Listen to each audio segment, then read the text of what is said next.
আসসালামু আলাইকুম।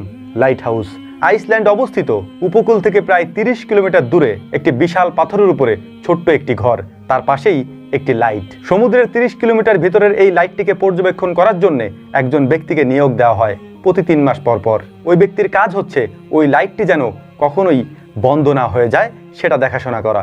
এর বাইরে এই 3 মাস সে খাওয়া দাওয়া করবে, ঘোরাফেরা করবে, যা তার মন চায় সেটা সে করবে। তবে এখানে কোনো ইন্টারনেট সুবিধা নেই। এই লাইট হাউস সম্পর্কে সোশ্যাল মিডিয়াতে তেমন কোনো তথ্য পাওয়া যায় না। সাম্প্রতিক আজারবাইজানের একটি মেয়ে যে সেখানে নিয়োগপ্রাপ্ত হয়, নিয়োগপ্রাপ্ত হওয়ার 7 দিন পরেই তার মৃতদেহ সেখান থেকে উদ্ধার করা হয়। এই লাইট হাউসে এখনো পর্যন্ত লাস্ট 10 বছরে যারা গিয়েছে তাদের মধ্য থেকে মাত্র 3 জন সফলভাবে 3 মাস পরে ফিরে এসেছে। সর্বশেষ 10 বছরে এই লাইট হাউসে চাকরি করতে গিয়ে 472 জন মানুষ মারা গিয়েছে। তারা সেখান থেকে ফিরে আসতে পারেনি। তাদের মৃতদেহ হেলিকপ্টার দিয়ে উদ্ধার করে নিয়ে আসা হয়েছে। তবে মূল বিষয় জানার আগে একটা বিষয় আপনাকে জানিয়ে রাখি, যেটা জানলে আপনি নিজেও অবাক হবেন। এই লাইট হাউসে এখনো পর্যন্ত যারা সফলভাবে এই 10 বছরে ফিরে এসেছে তাদের সংখ্যা মাত্র 3 জন, আর এই 3 জনই বাংলাদেশি। অবাক করার মতো আরও একটি বিষয় হচ্ছে, এই 3 মাসের চাকরির জন্য একজন ব্যক্তিকে দেওয়া হয় বাংলা টাকার প্রায় 30 কোটি টাকা। এই 30 কোটি টাকার বিনিময়ে তার কাজ হচ্ছে ওই লাইট হাউসে সে থাকবে এবং ওই লাইটটিকে দেখাশোনা করবে। সমুদ্রের মধ্যে ওই লাইটটি যেন সবসময় জ্বলে থাকে। এর কারণ হচ্ছে ওই অঞ্চলটি পাথরের অঞ্চল, যাতে করে সমুদ্রের নাবিকেরা ওই লাইটটি দেখে তাদের গন্তব্য নির্ধারণ করতে পারে। এটাই হচ্ছে মূলত ওই লাইট হাউসের কাজ। সর্বশেষ মারা যাওয়া আজারবাইজানের ওই মেয়েটি, যার নাম গুচি, 7 দিন পর্যন্ত মোটামুটি তার খোঁজ খবর পাওয়া যাচ্ছিল। 7 দিন পর থেকেই যখন আর তার কোনো খোঁজ খবর পাওয়া যাচ্ছিল না, তখন স্যাটেলাইটের মাধ্যমে তার সাথে যোগাযোগ করার চেষ্টা করা হয়। টানা 12 ঘন্টা তার সাথে যোগাযোগ করার চেষ্টা করার পরেও যখন তার সাথে যোগাযোগ করা যায়নি, তখন সেখানে হেলিকপ্টার পাঠানো হয়। হেলিকপ্টার গিয়ে দেখে সেখানে তার নিথর দেহ পড়ে আছে। কেউ তাকে আঘাত করেনি, কেউ তাকে মারেনি। এখনো পর্যন্ত সেখানে যারা মারা গিয়েছে তারা সবাই ডিপ্রেশনে ভুগে মারা গিয়েছে। ওখান থেকে 3 মাস পরে সফলভাবে ফিরে আসা বাংলাদেশে একটি ছেলে, যার নাম সাকিব ওয়েসি, তাকে জিজ্ঞেস করা হয়েছিল আপনি কিভাবে সেখানে সার্ভাইভ করলেন, সেখান থেকে ফিরে আসলেন। তিনি বললেন, আমি প্রায় 8 বার মৃত্যুর সম্মুখীন হয়েছি, তারপরেও আল্লাহ তাআলা আমাকে বাঁচিয়ে নিয়ে এসেছেন। এই রহস্যময় লাইট হাউসে আরও অনেক মানুষের মৃত্যু ঘটেছে গত কয়েক দশকে, যার ইতিহাস তেমন একটা কারোরই জানা নেই।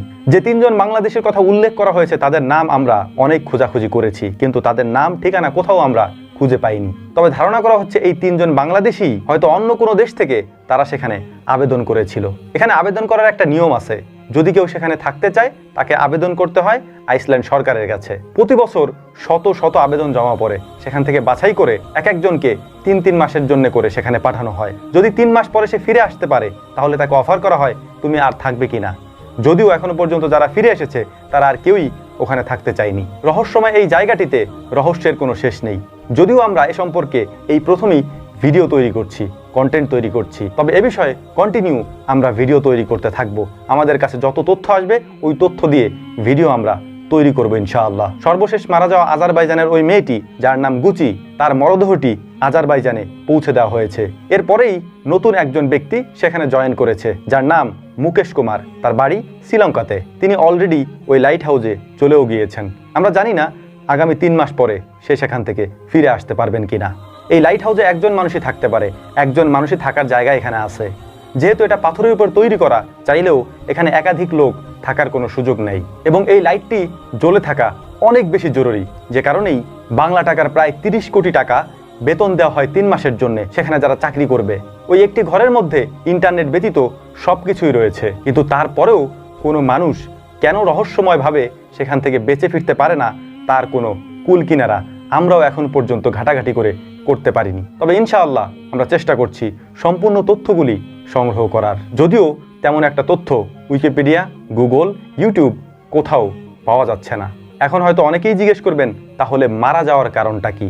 এই রহস্যময় কারণটি এখনও কেউ উদ্ভাবন করতে পারেনি। আজ পর্যন্ত যারা মারা গিয়েছে তাদের কারো শরীরেই আঘাতের চিহ্ন ছিল না।